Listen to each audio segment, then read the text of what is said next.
Daniel പ്രവാചകൻ്റെ പുസ്തകം 7-ാം അധ്യായം. ദാനിയേൽ പ്രവാചകൻ ബാബിലോണിൽ പ്രവാസിയായി കഴിയുന്ന കാലത്താണ് ഈ ദർശനങ്ങൾ ലഭിക്കുന്നത്.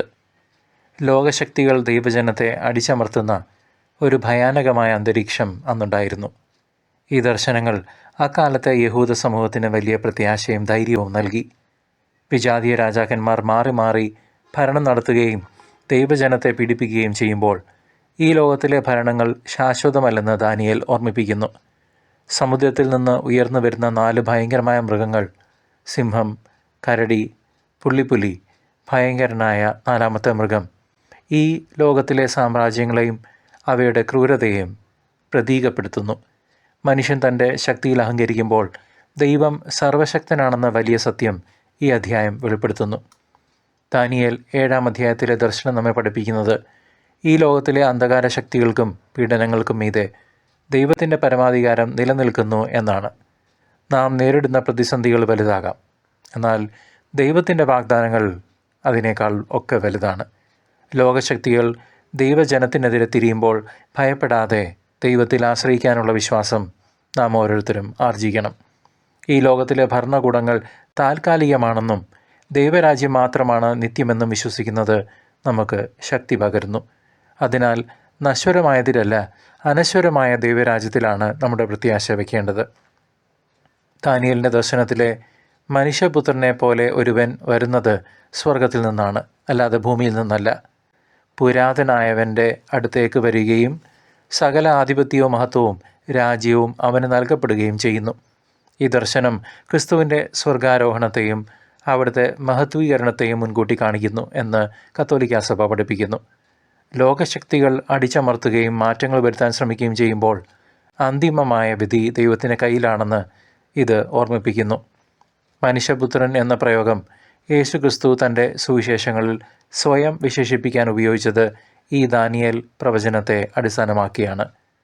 ലോകം തിന്മ നിറഞ്ഞതും പീഡനങ്ങൾ ഉണ്ടാക്കുന്നതുമാണെങ്കിലും നാം നിരാശരാകേണ്ടതില്ല. എന്നാൽ ഈ ലോകത്തിൻ്റെ അന്ത്യത്തിൽ ദൈവത്തിൻ്റെ വിശുദ്ധർക്ക് ദൈവരാജ്യം നൽകപ്പെടും. നാം ദൈവജനമായി തിരഞ്ഞെടുക്കപ്പെട്ടവരാണെന്നും നമ്മുടെ ജീവിതം ദൈവരാജ്യത്തിന് വേണ്ടിയുള്ളതാണെന്നും നാം ഓരോരുത്തരും തിരിച്ചറിയണം.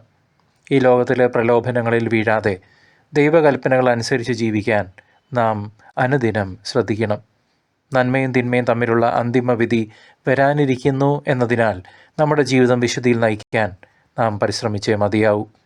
ദാനിയേൽ കണ്ട മനുഷ്യപുത്രൻ യേശു ക്രിസ്തു അല്ലാതെ മറ്റാരുമല്ല. യേശുവിൻ്റെ ജനനം മുതൽ സ്വർഗാരോഹണം വരെയുള്ള ജീവിതം ഈ പ്രവചനത്തിൻ്റെ പൂർത്തീകരണമാണ്. അവിടുന്ന് വിനീതനായി വരികയും പാപികളോടൊത്ത് വസിക്കുകയും കുരിശുമരണത്തിലൂടെ ലോകത്തെ വീണ്ടെടുക്കുകയും ചെയ്തു. ഉയർത്തെഴുന്നേറ്റ ശേഷം അവിടുന്ന് സകല അധികാരങ്ങളോടും കൂടെ സ്വർഗത്തിലേക്ക് കയറുകയും പിതാവിൻ്റെ വലതുഭാഗത്ത് ഉപവിഷ്ടനായിരിക്കുകയും ചെയ്തു. അങ്ങനെ ദാനിയേൽ പ്രവചിച്ച നിത്യമായ രാജ്യത്തിന് അവിടുന്ന് അധിപനായി. ദാനിയേൽ 7-ൽ പറയുന്ന ന്യായവിധിയും മനുഷ്യപുത്രൻ്റെ മഹത്വത്തിലുള്ള വരവും ക്രിസ്തുവിൻ്റെ 2ാം വരവിനെ സൂചിപ്പിക്കുന്നു.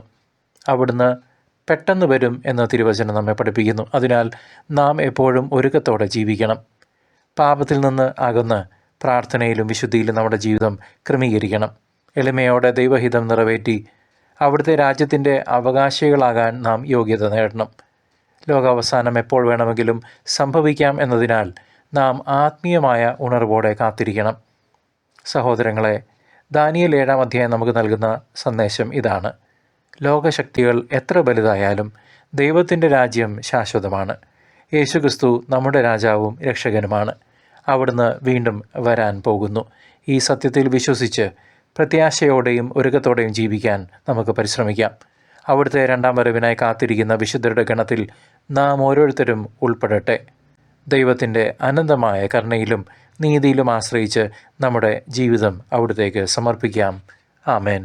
നമുക്ക് പ്രാർത്ഥിക്കാം. നല്ല കർത്താവേ, ഈ ദിവസത്തിന് ഞങ്ങൾ നന്ദി പറയുന്നു. ദാനിയേലിൻ്റെ വിശ്വാസത്തിലും കർത്താവായ യേശുവിൻ്റെ സ്നേഹത്തിലും അടിയങ്ങളെ നയിക്കണമേ. ദിവസേന വിശ്വാസത്തിൽ ഉറച്ചു നിൽക്കുവാനും അവിടുത്തെ ന്യായ പ്രമാണങ്ങളും ചട്ടങ്ങളും പാലിക്കുവാനും അടിയങ്ങളെ സഹായിക്കണമേ. അപ്പ, ഞങ്ങളുടെ ജീവിതത്തിൽ അവിടുത്തെ സാന്നിധ്യം ഓരോ നിമിഷവും അനുഭവിപ്പാൻ കൃപ തരണമേ. കർത്താവായ യേശുവിൻ്റെ നാമത്തിൽ ഞങ്ങൾ അപേക്ഷിക്കുന്നു. ആമേൻ.